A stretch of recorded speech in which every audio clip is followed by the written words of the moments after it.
प्रिय व्यूअर्स, ये Sanskriti IAS YouTube channel का PT think and solve programme है। इस प्रोग्राम के अंतर्गत प्रत्येक दिन यूपीएससी और स्टेट पीसीएस से संबंधित 5 प्रश्न व्याख्या सहित उत्तर के साथ आपको दिए जाएंगे। हमें आशा है कि ये प्रोग्राम आपकी तैयारी में मददगार साबित होगा। तो चलिए देखते हैं आज के अपने प्रश्नों की श्रृंखला को। राष्ट्रीय पर्यावरण अभियांत्रिकी अनुसंधान संस्थान के संदर्भ में निम्नलिखित कथनों पर विचार कीजिए। पहला, इसकी स्थापना वर्ष 1958 में वैज्ञानिक एवं औद्योगिक अनुसंधान परिषद के एक भाग के रूप में की गई थी। दूसरा, इसका मुख्यालय नागपुर में है तथा इसकी 5 क्षेत्रीय प्रयोगशालाएं चेन्नई, दिल्ली, हैदराबाद, कोलकाता एवं मुंबई में अवस्थित है। तीसरा, भारत की स्थायी कार्बनिक प्रदूषक राष्ट्रीय कार्यान्वयन योजना में एक महत्वपूर्ण भागीदार संगठन है। उपरोक्त में से कौन से कथन सही है? ए केवल 1, बी केवल 2 और 3, सी केवल 1 और 3, डी उपयुक्त सभी।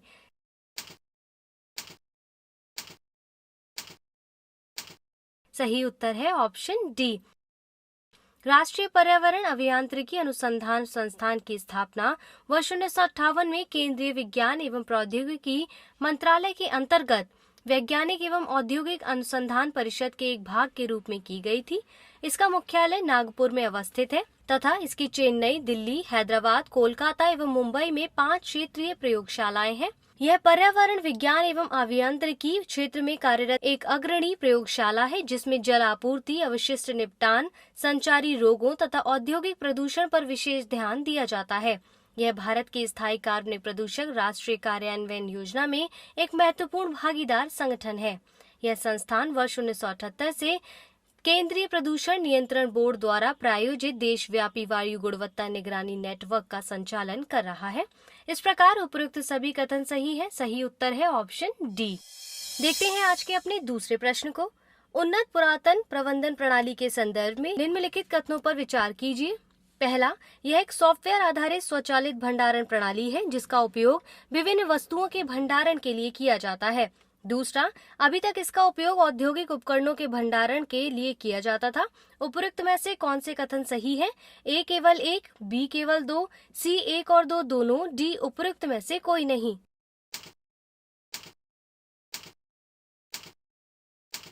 सही उत्तर है ऑप्शन सी।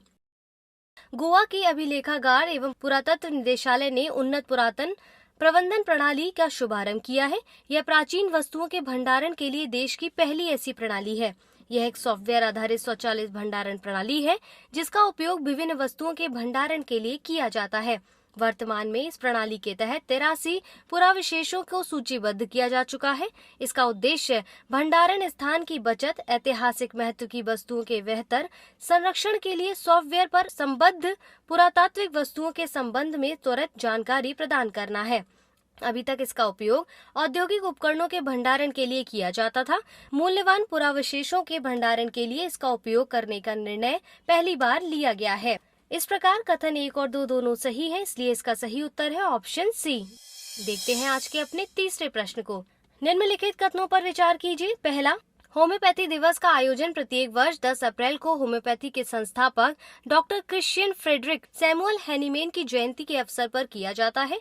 दूसरा, इस वर्ष इसका आयोजन central council for research and homeopathy द्वारा किया गया है। यह आयुष मंत्रालय के तहत एक सर्वोच्च स्वायत्त शोध संगठन है। उपरोक्त में से कौन से कथन सही नहीं है? ए केवल 1, बी केवल 2, सी केवल 1 और 2 दोनों, डी उपरोक्त में से कोई नहीं।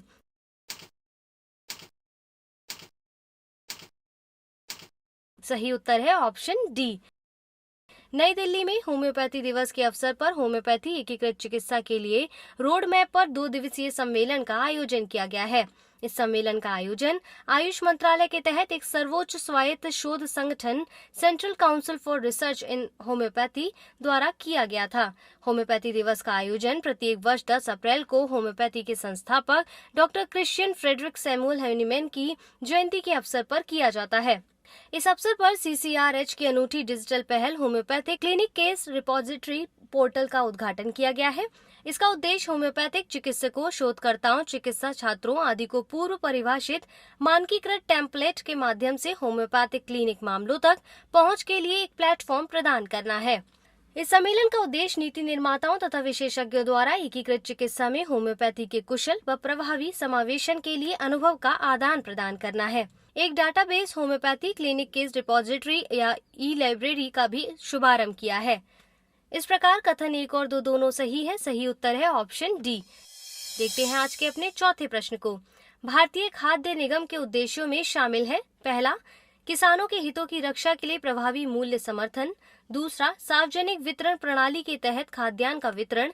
तीसरा, राष्ट्रीय खाद्य सुरक्षा सुनिश्चित करने के लिए खाद्यान्नों के परिचालन तथा बफर स्टॉक का संतोषजनक स्तर बनाए रखना। नीचे दिए गए कूट का प्रयोग कर सही उत्तर का चयन कीजिए। ए केवल 1, बी केवल 1 और 3, सी केवल 2 और 3, डी उपयुक्त सभी।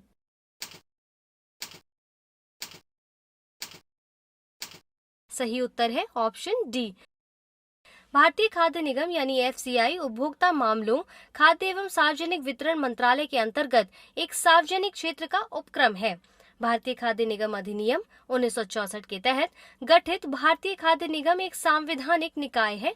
इसका गठन खाद्य नीति से संबंधित निम्नलिखित उद्देश्यों को पूरा करना है: किसानों के हितों की रक्षा के लिए प्रभावी मूल्य समर्थन अभियान, सार्वजनिक वितरण प्रणाली के तहत खाद्यान्न का वितरण, राष्ट्रीय खाद्य सुरक्षा सुनिश्चित करने के लिए खाद्यान्नों के परिचालन तथा बफर स्टॉक का संतोषजनक स्तर बनाए रखना।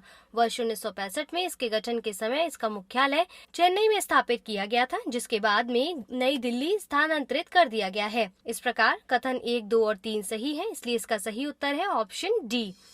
देखते हैं आज के अपने अंतिम प्रश्न को। हाल ही में चर्चा में रहा एपोफिस निम्नलिखित में से किससे संबंधित है? ए पेरियार नदी बेसिन में देखी गई मछली की एक प्रजाति, बी सुंदरवन में पाई गई शैवाल की एक नई प्रजाति, सी एक क्षुद्रग्रह, डी दुधारू पशुओं में होने वाला एक रोग।